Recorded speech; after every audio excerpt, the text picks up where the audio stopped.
Good morning, class 7th. Okay, now we were doing our chapter the triangles and its properties, जिसमें हमने अपनी पहली exercise 6.1 हमने already complete कर ली थी, जिसमें बेसिकली हमने ट्रायंगल के क्लासिफिकेशंस और मीडियन और एल्टीट्यूड के बारे में सीखा था. ओके अब हम जो अब नेक्स्ट टॉपिक है, जो नेक्स्ट कॉन्सेप्ट है, वो that is depend upon angles. ठीक है, एंगल्स में इसमें एक इक्वेशन है जो मैं आपको लिख के बताता हूँ. इक्वेशन ये कहती है कि sum of interior opposite angles is equal to exterior angle.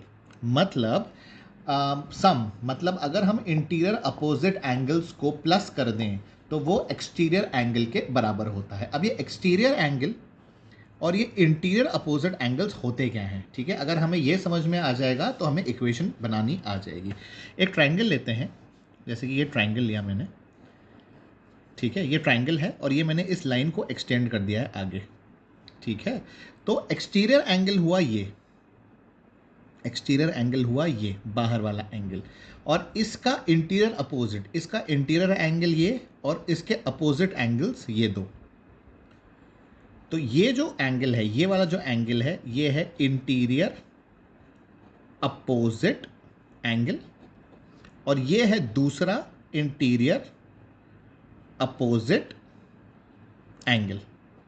ये दो हो गए इंटीरियर अपोजिट एंगल, और ये जो वाला एंगल है ये कहलाता है एक्सटीरियर एंगल.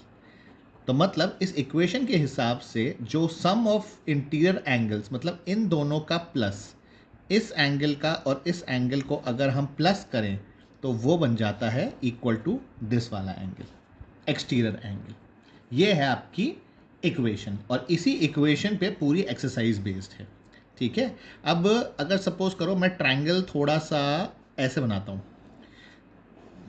एक ट्रायंगल, दो ट्रायंगल, तीन ट्रायंगल, तीनों की एक एक साइड है. ठीक है, ये ट्रायंगल है ए बी सी, ये भी है ए बी सी और ये भी है ए बी सी. तीनों सेम ट्रायंगल्स हैं. यहाँ पे मैं बी सी को एक्सटेंड कर देता हूँ, यहाँ पे मैं सी ए को बढ़ा देता हूँ, और यहाँ पे मैं ए बी को बढ़ा देता हूँ यहाँ पे. ठीक है, तो ये जो एक्सटीरियर एंगल है ये बराबर हुआ किसके, अंदर वाले के दोनों अपोजिट एंगल्स के बराबर. इन दोनों को प्लस करेंगे तो ये वाला एंगल आएगा. यहाँ पे एक्सटीरियर एंगल कौन सा है, ये वाला. ठीक है, और इसके इंटीरियर अपोजिट एंगल्स कौन से हैं, ये हो गया इंटीरियर एंगल और इसके अपोजिट एंगल्स. मतलब ये दोनों एंगल्स का sum is equal to this angle होगा. अगर इसको एक्सटेंड कर दिया, इस ए बी को मैंने एक्सटेंड कर दिया, तो एक्सटीरियर एंगल बन गया ये. ठीक है, और इसके इंटीरियर अपोजिट एंगल्स कौन से हो गए, इंटीरियर एंगल ये और अपोजिट एंगल्स ये दोनों. आया समझ में, एक्सटीरियर कौन सा हुआ और उसके इंटीरियर अपोजिट एंगल्स कौन से हुए, है ना. क्योंकि डायग्राम आपका कैसे भी आ सकता है ना. क्वेश्चंस में डायग्राम उल्टे सीधे कैसे भी आ सकते हैं, बस आपको ये पहचानना ज़रूरी है कि एक्सटीरियर एंगल कौन सा है और इंटीरियर अपोजिट कौन से हैं. एक्सटीरियर कौन सा है और इंटीरियर अपोजिट कौन से हैं. यहाँ पे एक्सटीरियर कौन सा है और इंटीरियर अपोजिट एंगल्स कौन से हैं. अब इसमें दो तरीके के क्वेश्चंस आते हैं. ठीक है, एक क्वेश्चन आता है सिंपल, कि आपको एक ट्रायंगल दे दिया जाएगा डायग्रामेटिक. ठीक है, एक लाइन एक्सटेंड होगी.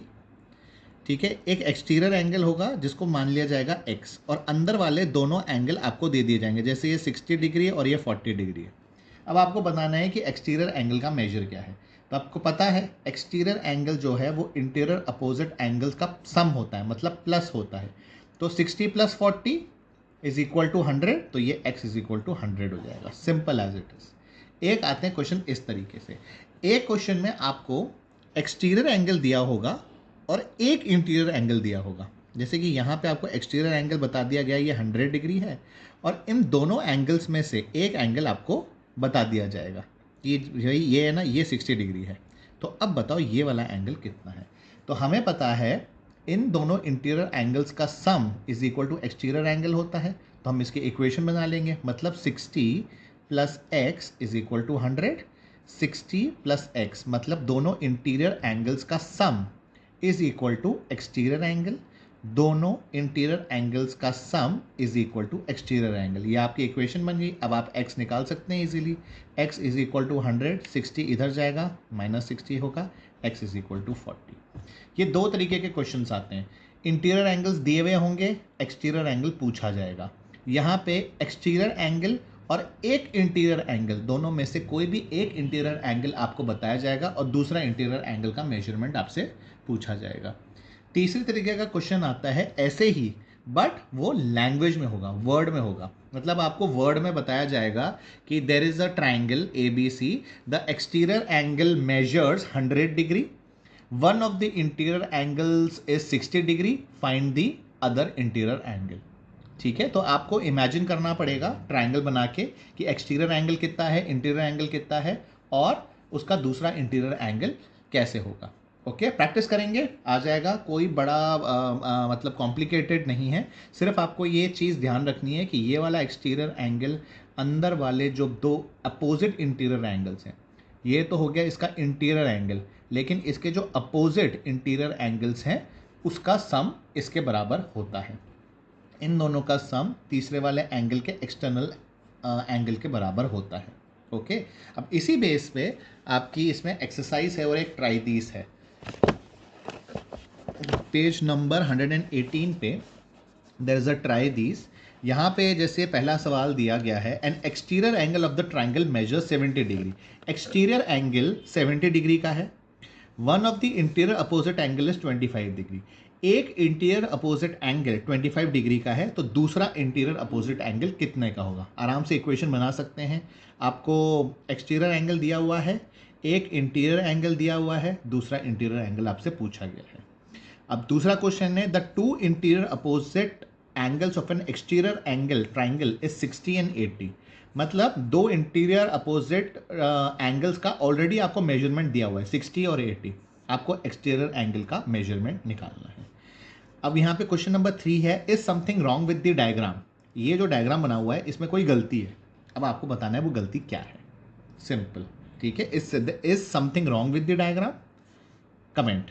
इस डायग्राम में कुछ गलती है, अगर है तो आपको बताना है वो गलती क्या है और सही क्या होना चाहिए। ठीक है, now comes to 6.2 exercise. 6.2 exercise में क्वेश्चन 1 जो है, इसमें आपको वैल्यू बतानी है एक्स के जो सारे एक्सटीरियर एंगल्स हैं। मतलब इन सारे डायग्राम्स में आपको दोनों इंटीरियर एंगल्स दिए हुए हैं। हर ट्राइंगल में दो इंटीरियर एंगल्स दिए हुए हैं और उसका आपको एक्सटीरियर एंगल कैलकुलेट करके निकालना है। इजी।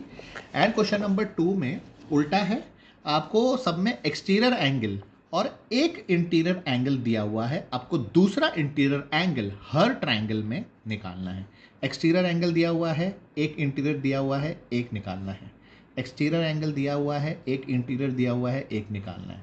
सेम ऐसे यहाँ पे आपको मेजरमेंट नहीं दिया हुआ, तो इसका मतलब ये नहीं है, इसका मतलब आप जानते हो, जब भी हम एंगल पे ऐसे स्क्वायर बनाते हैं तो इसका मेजरमेंट क्या होता है, 90 डिग्री। तो यहाँ पे आपको उसको अज्यूम करना है कि ये 90 डिग्री है और इसी हिसाब से आपको ये पूरा इसको कैलकुलेट करके आपको x की वैल्यूज़ निकालनी है, इंटीरियर एंगल्स निकालने हैं। So that's the assignment for the day. What you have to do try this on 118 and exercise 6.2 में जो दो क्वेश्चंस हैं वो आपको करके मुझे सबमिट कराने हैं। And in the next class will move to the next topic. Okay class, thank you.